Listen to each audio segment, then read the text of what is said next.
Hey everybody, how's it going? It is Matt and it is Maniac Monday. First and foremost, I do hope each and every one of you had a fantastic weekend. Hopefully you got to get out and enjoy the weather. Hopefully it wasn't too cold wherever you're at.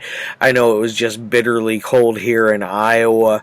It still is, but either way, it's hopefully you got to watch some good movies or watch some series, do whatever it is, And then on top of that, I hope that you're having a great morning, evening, dawn, day, or dusk, because life really is too short as is. Please do like, share, and subscribe. I love seeing each and every one of you every Monday through Friday, permitting my schedule, and then of course major holidays.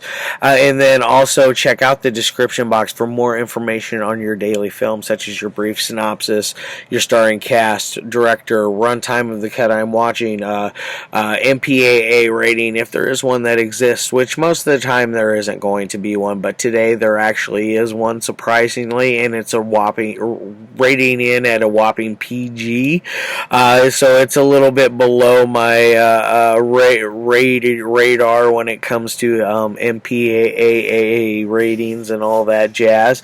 And then I got some trivia on there, and then a link for a trailer or a scene in the movie itself. So I give you a little bit more information in there just to give you a bigger bite to help you decide if you want to check it out or not. Now, all that out of the way, let's get on to the movie of the day, and this one came out back in 1975, so it is 46 years old now? Holy moly, and this is none other than Race with the Devil. Yes, this is an absolute gem. This is one that is probably going to be the biggest stars in a movie that I've ever done in my reviewing career. Because let's face it, Peter Fonda and Warren Oates were huge people, and then we also had Lara Parker in there, and Loretta Switt, and then we also had R.G. Armstrong in here. So it has a pretty good cast in here, along with some other faces that I've recognized in other movies. But either way, let's get on to that in just a moment. As far as this release goes, it is a double feature with Dirty Mary Crazy Larry, which is also a very fun movie. It is a standard issue pressed Blu-ray. There is zero reversible artwork, but you do get this to look at on the inside, so you're not absolutely blind in there.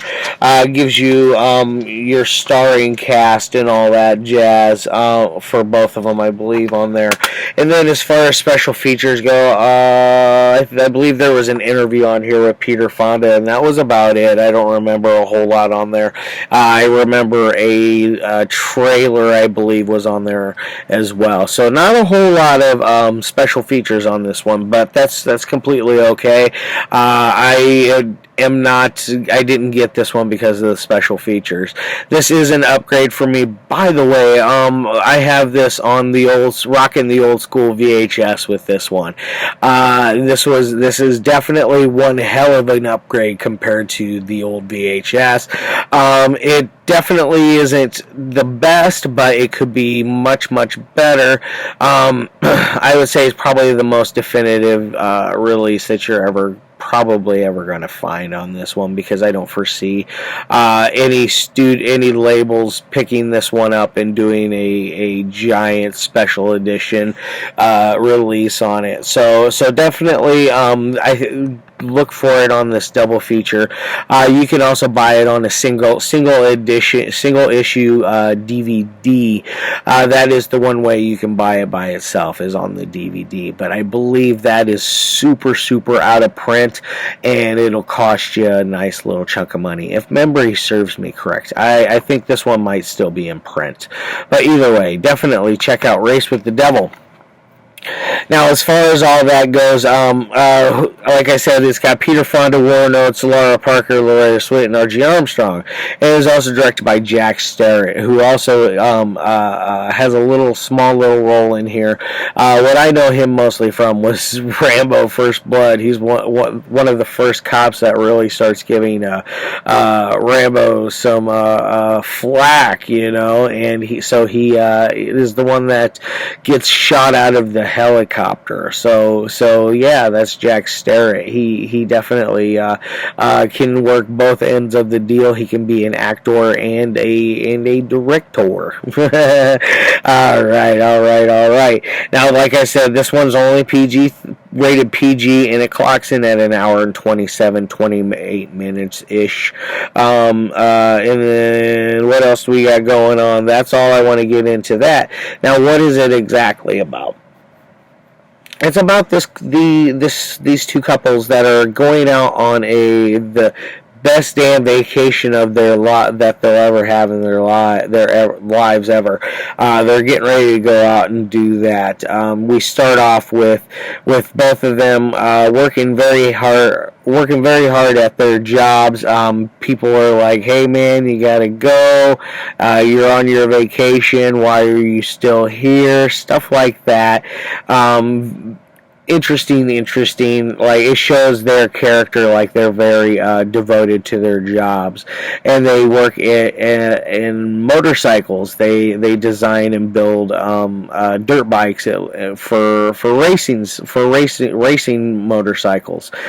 So it's got a little racing action packed stuff going on there at the very beginning with Peter Fonda and a couple other people. And then you have another little race with them and with him and Warren Oates, which ends up with Warren Oates losing, and he pleads insanity, as he said. But they are going out on this trip. They eventually leave. Warren Oates gives Peter Fonda a good old grand tour of this giant Winnebago type thing that they're in. It's a giant motorhome. It's got everything on wheels, and he's giving him the grand tour and blah blah blah.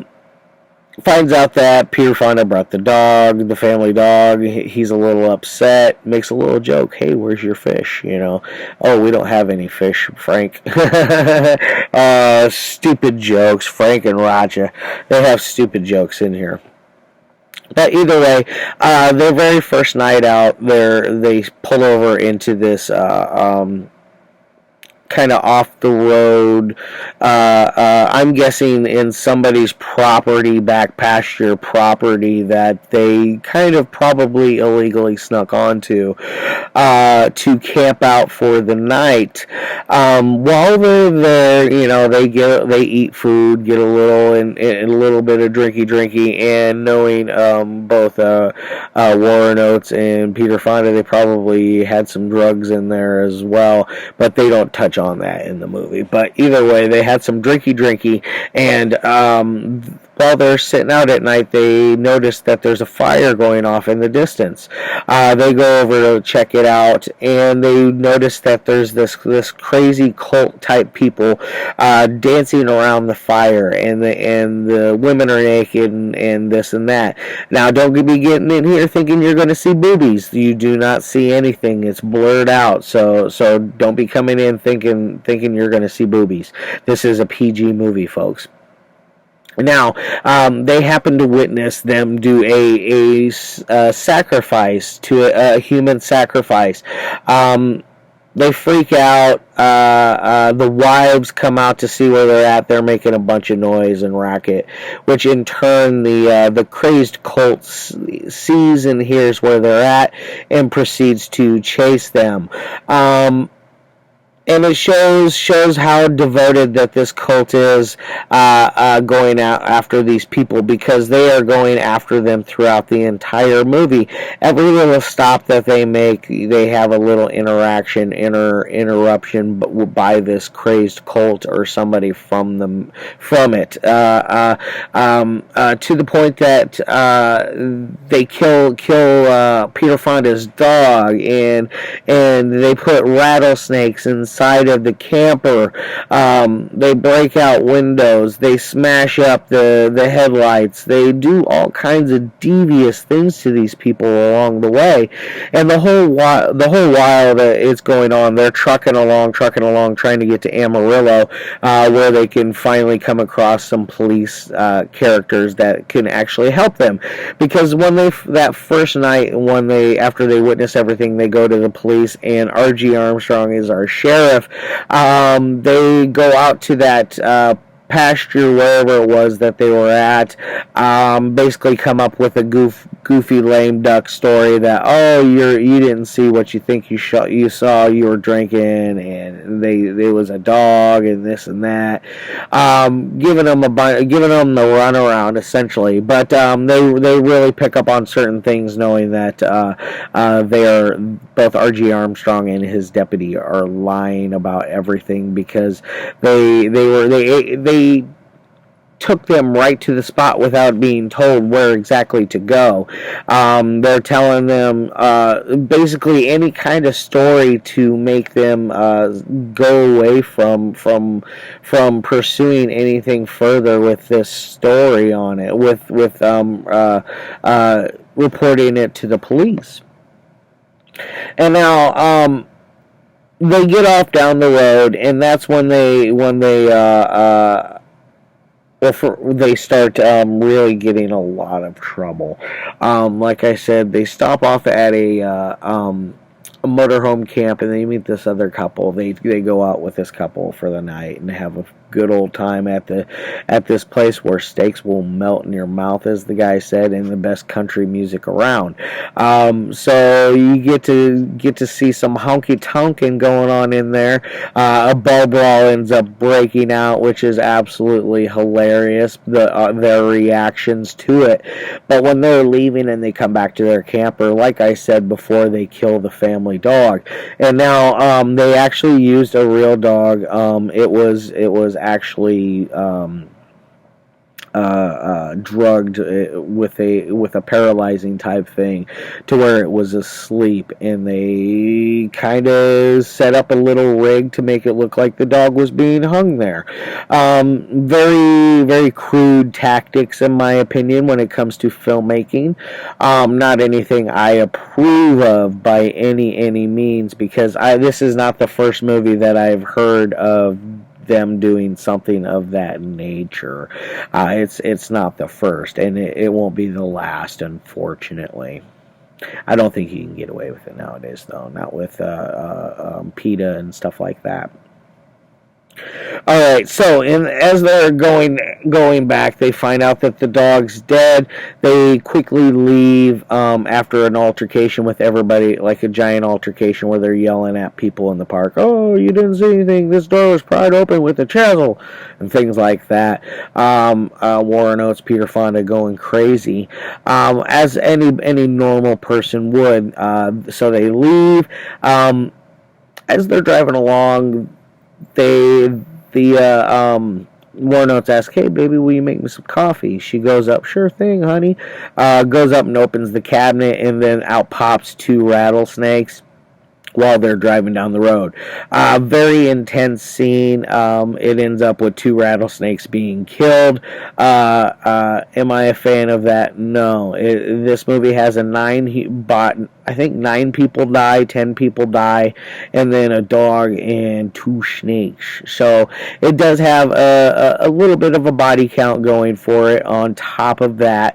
But every stop that they make, they're being pursued by these people.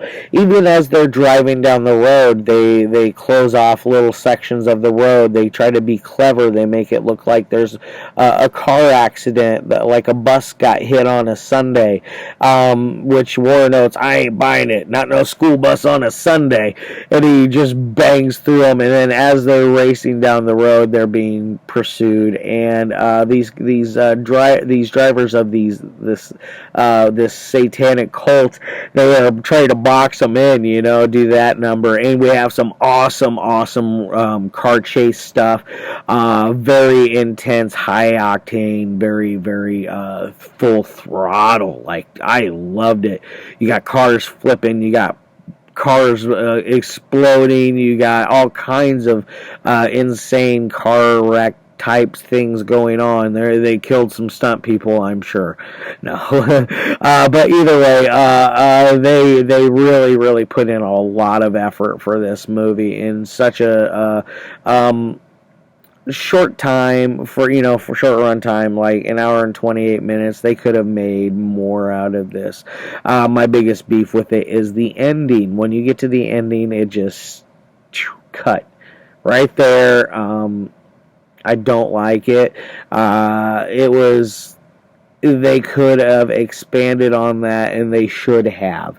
I understand why they went for it, because it was very shocking for its time, very chilling as well. I remember once being a little kid and seeing it, and it freaked the hell out of me. It was one of those things like, oh my God, the Satanic cult. They're no joke.